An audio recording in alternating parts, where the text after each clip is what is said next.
BJP ये सवाल उठा रही है कि नरेंद्र मोदी को इजाजत नहीं दी गई थी। आपको बता दें कि बेनिया बाग में नरेंद्र मोदी को प्रचार करना था, लेकिन उसके लिए चुनाव आयोग ने अनुमति नहीं दी थी और उसी इलाके में राहुल गांधी रोड शो करेंगे। ऐसे में बीजेपी ये सवाल उठा रही है कि राहुल का उसी इलाके में रोड शो होगा, इसकी मंजूरी क्यों दी गई है।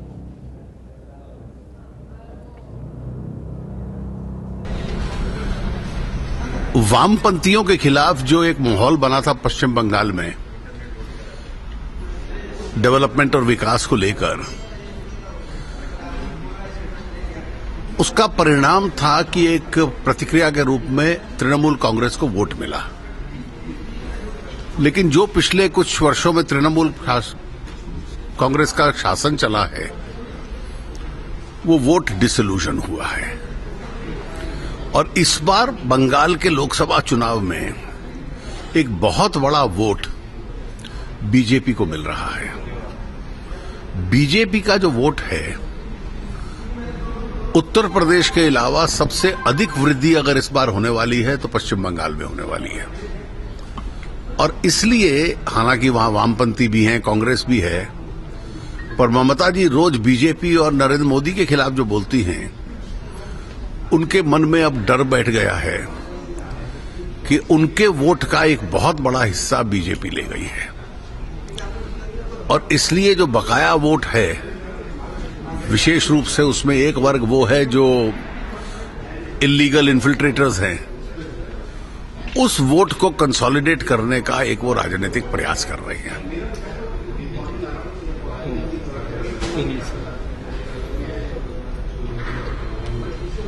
The victory of the Trinamool Congress in the assembly elections was essentially on account of an anti-incumbency against the left.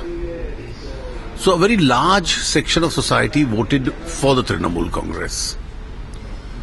But the kind of governance Trinamool has provided has disillusioned a very large section of voter.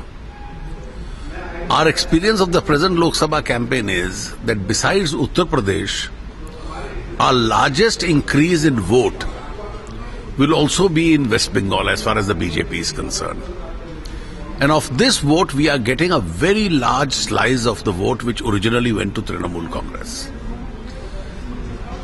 Therefore, the effort is that all the illegal migrants who are there consolidate their vote.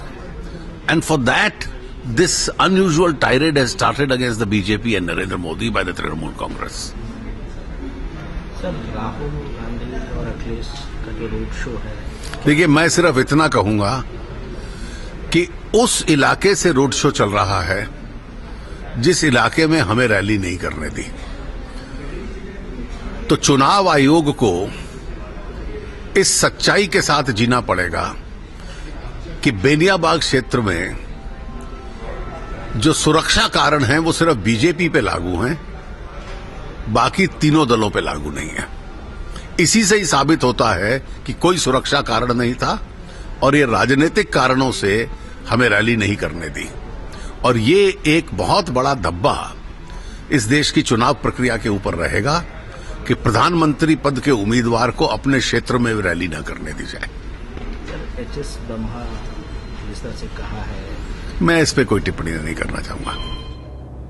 तो चुनाव आयोग ने कांग्रेस को जगह दे दी है, कांग्रेस को अनुमति दे दी है कि आप वहां से रोड शो कर सकते हैं, लेकिन बीजेपी को क्यों वो रैली करने से रोका गया बेनिया बाग में, ये सवाल बीजेपी उठा रही है। जिस वक्त मना किया गया था चुनाव आयोग की तरफ से, तब नरेंद्र मोदी ने भी अपनी रैलियों में बार बार इस बात का जिक्र किया था और इस पर सवाल उठाया था।